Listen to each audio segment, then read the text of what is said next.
Bonjour à tous. Aujourd'hui, nous allons explorer comment l'énéagramme, cette cartographie de personnalité, si précieuse pour comprendre les individus, peut aussi devenir un prisme pour mieux saisir les forces, les tensions et les potentiels qui émergent dans un groupe.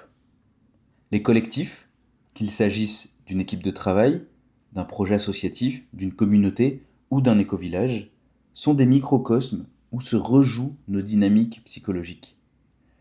Comprendre ces mécanismes, c'est ouvrir la voie à une coopération plus lucide, plus consciente et plus féconde. Nous verrons ça dans 5 parties différentes.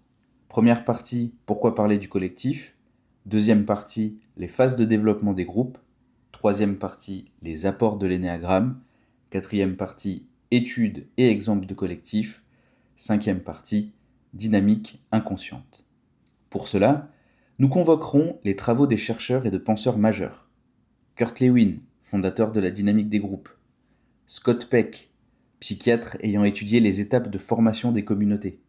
Bruce Tuckman, avec son modèle des phases de développement des équipes. Wilfried Bion, qui a observé les comportements inconscients dans les groupes. Edgar Morin, sociologue de la complexité. Diana Leaf Christian, spécialiste des écovillages et de la gouvernance partagée. Claudio Naranjo, qui a montré que les profils énéagrammes influencent nos manières de coopérer. Première partie. Pourquoi parler de collectif ? L'être humain est un être social. Comme le rappelle Edgar Morin dans La méthode, nous existons toujours dans un tissu de relations. Le collectif n'est pas une addition d'individus, mais un système vivant doté d'une dynamique propre. Le psychiatre Wilfried Bion, dans Recherche sur les petits groupes, paru en 1961, insistait sur ce point.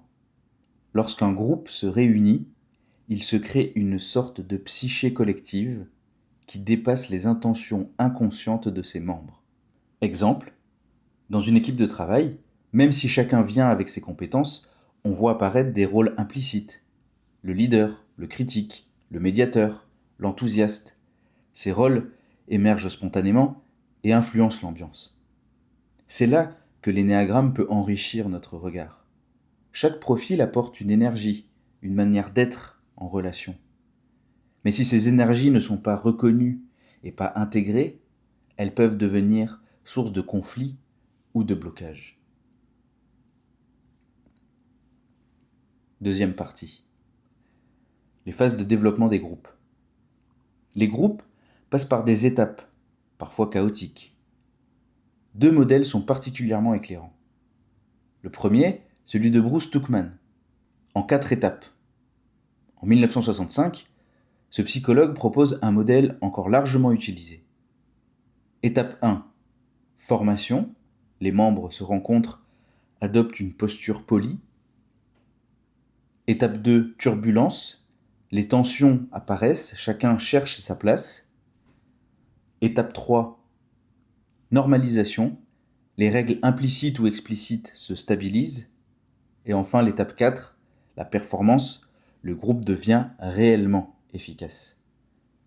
Appliqué à l'énéagramme, on peut dire que certains profils tendent à briller dans des phases différentes. Par exemple, les profils orientés vers l'action pourraient prendre facilement le leadership dans la phase de turbulence. Les profils orientés vers l'harmonie pourraient aider à stabiliser lors de la phase de normalisation. Et enfin, les profils stratégiques pourraient exceller dans la phase de performance. Deuxièmement, Scott Peck, qui présente comment passer de la pseudo-communauté à la véritable communauté.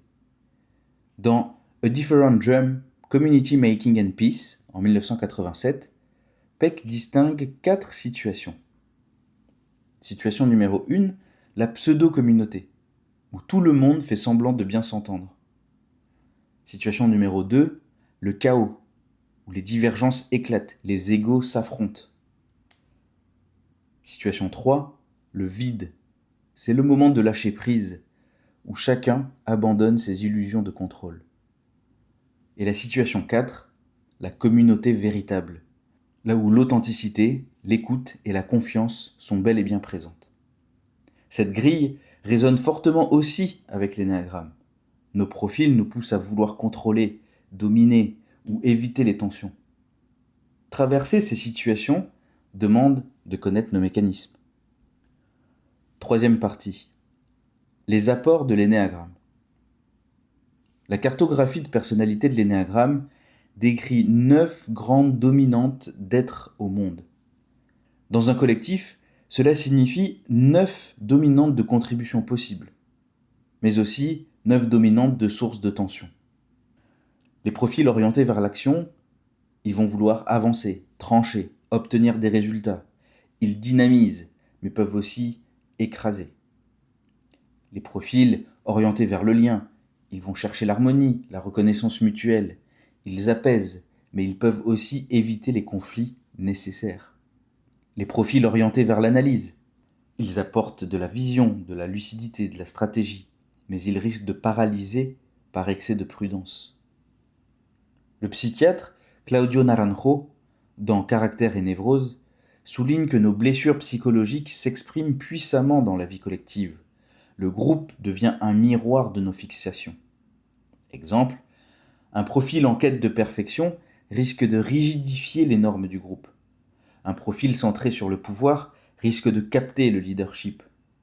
Un profil tourné vers l'évitement peut saboter les confrontations nécessaires. Quatrième partie, études et exemples de collectifs. Premièrement, les entreprises. Dans le monde professionnel, la diversité des profils est une richesse, mais c'est aussi un défi.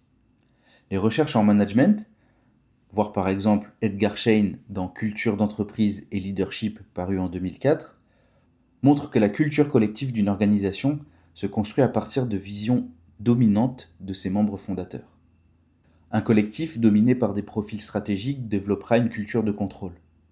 Un collectif dominé par des profils relationnels favorisera le consensus, parfois au détriment de l'efficacité. Deuxièmement, les écovillages.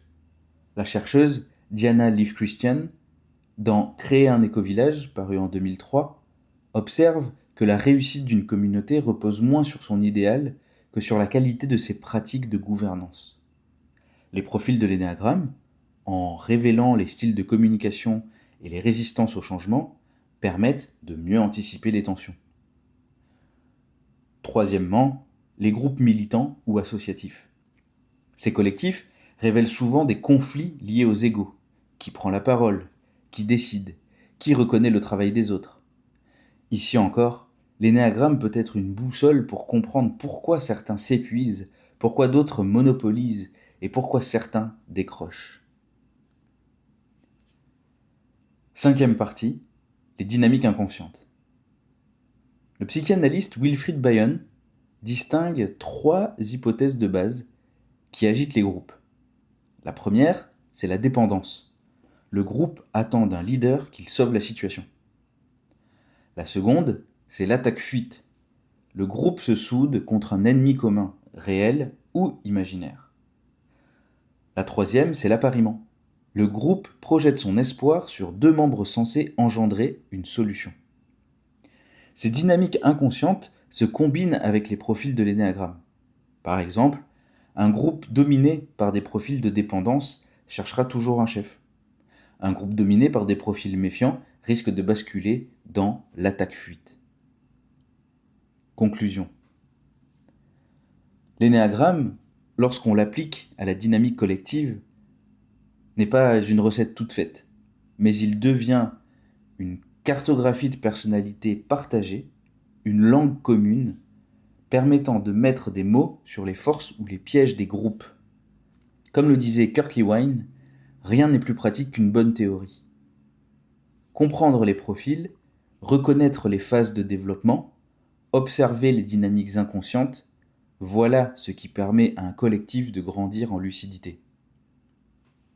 Dans les prochains épisodes, nous approfondirons ces thèmes: le leadership, la gestion des conflits, la gouvernance partagée et les conditions d'une véritable intelligence collective. Merci pour votre écoute.